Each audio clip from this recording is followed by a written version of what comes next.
बाकीच्या पेक्षा वेगळें आसा म्हणजे ते एका पांयार नाचप आसा. आतां थोड्याशा भुरग्यांक कितें जाल्यार ताची पद्दत म्हणजे जसो जसो वेळ वयता न्हय ताचो स्वरूप मातशें बदलत गेलें.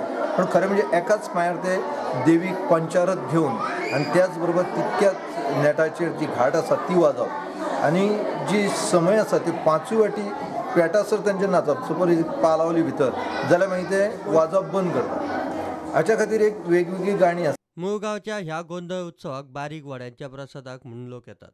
तांदळा वेळार निमाण म्हणजे प्रत्येक दिसा म्हणजे कौल जावच्या पयलीं म्हणजे एकंदरीत कितें तरी समाजाची वेगळी परंपरा आसली आनी ती परंपरा थंय आसल्या.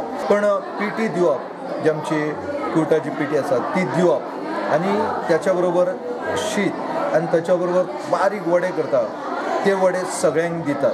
म्हणजे एकंदरीत तो देवाचो नैवेद्य म्हणजे लोक जे येता ते तो नैवेद्य व्हरपाक खातीर हांगासर येता. प्रुडंटा खातीर उदय परब.